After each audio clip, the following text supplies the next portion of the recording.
part of this job, being with the chamber, is you get to sit down and meet a lot of great people. Among them, Bill Prinzivalli from the Metaphysical Center of New Jersey. Scott. Welcome, sir. Pleasure, my pleasure. So you guys are brand new in town. Yes.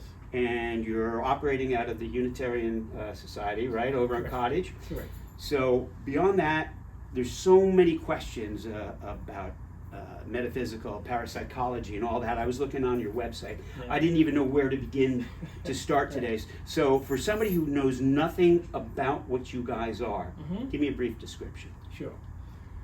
Okay, I think even from the physical point of view and the scientific point of view, people understand that there's a relationship between the body and the mind, right? We understand how stress, for example, heart conditions, etc., are affected medically, because the two are interrelated. So is this like a holistic medicine? It's more than that, because what we're talking about here is an integration of the body, mind, and spirit, right?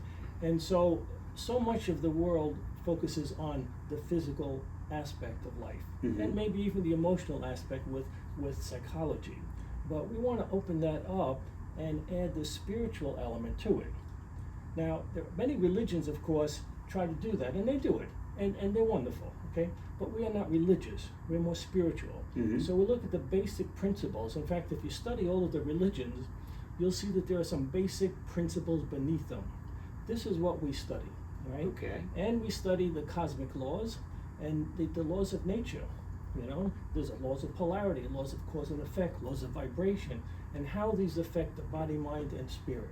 So that's the short story that I could give you, and we can go into more details. Yeah, so give me an example, like who might be interested in this and how people might learn from it and what they could benefit from. Sure. I think the people that are attracted to us know that there's something much more beyond this physical world, and they don't understand what it is. They might have been brought up in a certain religious sect, maybe not, but they come here to explore. Because in our teachings, we have a 13-semester program, for example. We study every religion, we study all the aspects and everything that they might have heard of before, but we try to open up their minds to say that, look at all of the options and try to experience all these different laws and cosmic laws. See how it affects you, see how you affect others. There's two things that come to mind right now. There's one expression that says, we are all one, okay? And people have heard that, and it's not an easy concept, all right? But in a sense, just like our physical body. It's a bit idealistic, though. Well, okay, but just think of it this way. If you look at the physical body, you can say this is one body. But if you look at individual aspects of it, you can say, well, that's a leg, that's a molecule, that's an ankle, you can say they're very separate. Yeah. We can extend that. There's a rule that says as above, so below. So there's a rule, if you extend that concept, then everyone in this room is connected to a, quote, body, and extend it to the planet, and then extend it to the world. So that principle that we're all one is a very metaphysical principle. So people that are interested in understanding who we are, how we relate to everyone on the planet and in the universe would be interested in our studies. All right, so any business will open and say, we appeal to everyone, we want everybody to come. Narrow that down. I mean, in a way, I'm sitting here, maybe too much of my business hat is on right now, but I'm thinking this is probably a great concept to bring to a sales force or things like that. So who's coming to your events and your seminars? Well, anyone can come, of course. But the people that usually come, they know there's something more to what people have been telling them up to now. They can feel it. They experience it. How many of us have had experiences that we cannot explain physically? They're metaphysical. So they come to us because we understand that, because we have all had these experiences and that we share it, we discuss it, and we all learn from each other. Excellent.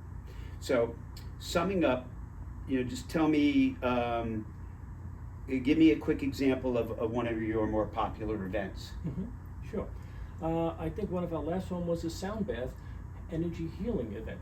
Okay. All right, where people came, and first the speakers explained the concept of energy healing, of vibrational healing, all right, and there's scientific proof of that.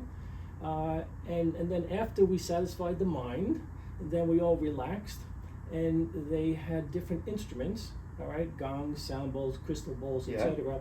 And they struck them in a specific way to cause certain vibrations that would go through the room and help a healing process. And at the end of that evening, everyone was relaxed, feeling healing of some sort, etc. So that's one example, and that's a good example of vibration and vibrational healing. Okay, so healing, is it emotional, or is it going to fix my bad knee? I mean, elaborate. Yes. Love that. Sure. It could do many things. In fact, even when we do that in meditation also. All right, what do we do in meditation? We relax, we open ourselves to the higher energies, whatever you want to call them, and we listen and we receive. Okay?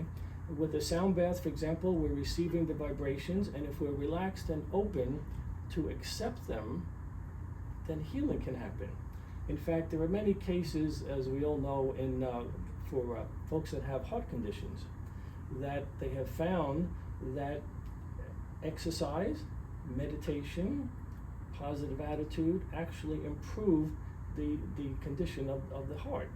So, in a sense, I see the skepticism in some people, all right, because they can't see scientific proof. But science is finally catching up to metaphysical subjects that we've been teaching for 100 years. Quantum physics is a great example of that. But even the specific ones on medicine, where they see that meditation and exercise can actually relax the body and improve the immune system and actually improve the health of the body. There's facts on that now. So today's science and medical science is catching up to what we've been teaching for many years. So you could either come to, say, maintain your existing health. That's you right. could come to visit and learn if you, say, have a physical problem you're trying to overcome, and really kind of put the icing on the cake, if you will. Yes, and now you're talking about just the physical aspect, and that's the physical aspect. But then there's the emotional aspect also, right? And then there's the mental aspect, the intuitional aspect. I mean, there are many levels. We talk about the 7 levels of the being in our classes, and each of them has a different vibration. They all interact, and our goal is to try to integrate all of them, to heal all of them, to actually improve and grow all of them. So yeah, we've been talking a lot about the physical aspect, which is very true. But then there's the emotional aspect, mental intuition. Some of our people come to improve their intuitional abilities. We all have intuition, we know that. And if we're open to it, we can improve that. Excellent. And if we improve that, well, that's more, I think of that more as a right brain element, all right? But if we improve that, then we can integrate that with our left brain logical mind and actually make better decisions and have a better life. Who doesn't want a better life? Who doesn't want a better life? Bill Prinzivalli, My Metaphysical pleasure. Center of New Jersey. Thank you for making some time for us My pleasure. and telling us a little bit about you. We could certainly find you through the Ridgewood Chamber website, and your website is? Metaphysicalcenter.org. Pretty simple. My pleasure. Bill Prinzivalli. Thank you. Thank you.